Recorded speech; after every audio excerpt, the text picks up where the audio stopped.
श्वेता अवस्थी जी। राधे राधे महाराज जी। महाराज जी, हमने आपके श्रीमुख से सुना कि बिना गुरु दीक्षा के भगवत प्राप्ति नहीं होती, तो क्या ऐसे में हम मतलब अगर जब दीक्षा नहीं ले पा रहे, क्योंकि नाम जप में बहुत श्रद्धा है लेकिन नौकरी 10 घंटे गृहस्थी के कारण नियमित, फिर डर लगता है कि कहीं नाम की मर्यादा भंग ना हो जाए, इसलिए गुरु अपराध ना बने। नहीं, ले लेना चाहिए, कहीं कहीं किसी महापुरुष से ले लेना चाहिए, तो कम से कम हम भगवान के मार्ग में रजिस्टर्ड तो हो गए। जो हमारे आचार्य परंपरा से हम वहाँ जुड़ गए। अब हमें संख्या दी गई, जैसे हम संख्या देते हैं प्रारंभ में 11 माला। अब हम 4 दिन बिल्कुल 2-2 माला ही जप पाए, काम हमारा लगा रहा, तो हम अगले बार 11-11 में 2-2 माला बढ़ाते चले जाएंगे, तो जो हमारी ये कमी हुई वो पूरी हो गई।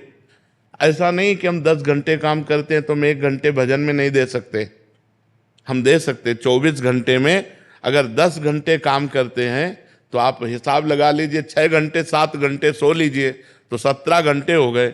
1 घंटे मनोरंजन कर लीजिए तो 18 घंटे हो गए। तो अभी तो बहुत बचे, 19, 20, 21, 22, 23, 24, 6 घंटे बचे। 6 घंटे में हम 3 घंटे और छोड़ देते हैं, 3 घंटे भजन करें तो भगवत प्राप्त नहीं हो जाएगा। 24 घंटे के समय का विभाग कर लीजिए आप, तो 10 घंटे काम करना कोई बड़ी बात थोड़ी है। आपके पास 24 घंटे हैं, 24 घंटे में 7 घंटे सोने के रख लीजिए, 10 घंटे काम के रख लीजिए, 1 घंटे मनोरंजन के लिए रख, 2 घंटे भोजन आदि के लिए रख लीजिए। अगर आप समय का विभाग करें तो आपके पास समय भजन के लिए है। हमको भजन के लिए समय निकालना चाहिए, नहीं मृत्यु कब किस समय हो जाए किसी को पता नहीं, और मृत्यु हो गई तो सब धरा रह जाएगा। तुम्हारा काम धंधा, बैंक बैलेंस, पढ़ाई लिखाई सब यहीं की है। जो नाम जप लोगे वही तुम्हारी आखिरी उन्नति है, नाम जप नहीं तो सब यहाँ कहीं यहीं रखा रह जाएगा। हमारी बात मान लो, गुरु मंत्र कहीं किसी महापुरुष से लेकर के, और जो जितना बने उतना नाम जप करो, उसी से मंगल हो जाएगा। ये बहानेबाजी ना करो कि हम 10 घंटे काम करते हैं, ये यमराज नहीं सुनेंगे बहानेबाजी, समझ रहे ना। ये यमराज ये बहानेबाजी नहीं सुनेंगे, वो तो मार के ले ही जाएंगे।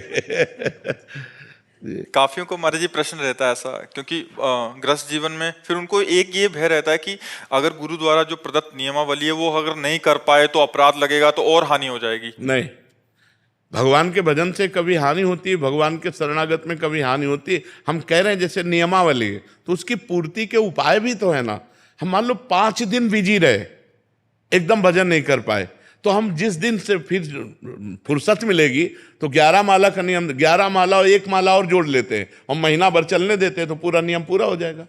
बेईमानी ना करें, ईमानदारी से यदि हम भजन करें तो हमारे पास समय है, पक्का समय है। उठते बैठते चलते फिरते भी तो माला होता है, बिना माला के भी माला होता है। मान लो हम ट्रेन में जा रहे हैं या हम काम कर रहे हैं तो हर समय हम बोलते थोड़ी रहते हैं, और उस समय हमारे चल रहा है राधा राधा राधा, तो हमारी गणना तो पूरी हो रही ना।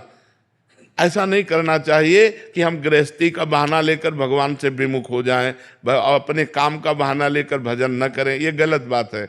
आप गृहस्थ हो, आराम से गुरु मंत्र लो और जितना बन सके भजन करो, तुम्हारा मंगल होगा। नियम पूरा नहीं होगा तो भी अमंगल नहीं होने वाला। महाराज जी, मन छूट ढूंढता है कि गुरुदेव से छूट मिल जाए कहीं भजन में बस, और संसारिक उसमें तो हाँ नहीं, इसमें छूट ही छूट है। बस थोड़ा नियम पालन करो और चलते फिरते उठते बैठते नाम जप करो, तुम्हारा मंगल ही हो जाएगा।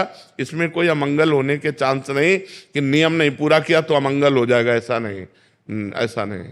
महाराज जी, जैसे चलते फिरते भजन तो कर ही रहे हैं और नाम जप भी करते हैं, लेकिन वो संतुष्टि नहीं आ पाती। ऐसा लगता है कि अभी उतना हो नहीं पा रहा है। ये संतुष्टि तो हमें भी नहीं हो पाई आज तक, तो तुम्हें कहाँ से हो पाएगी। जैसे जैसे जैसे लाभ मिलता है वैसे वैसे लोभ बढ़ता है, ये सिद्धांत है किसी भी विषय में। तो जैसे हमें भजन करते हैं ना, तो आज तक हम अपनी बात कह रहे हैं, आज तक कभी ये नहीं हुआ कि छक के भजन हुआ, ऐसा कभी नहीं हुआ। उसकी लोलुपता बढ़ती रहती है, ऐसा लगता है यार और करे और करे। ये सब झंझट छोड़ो, रात दिन भजन करो। भजन करने पर भी भजन की भूख बढ़ती रहे, यही भजन का फल है, यही पहचान है कि आपका भजन सही हो रहा है, जब भजन करने पर भी भजन की भूख बढ़ती रहे।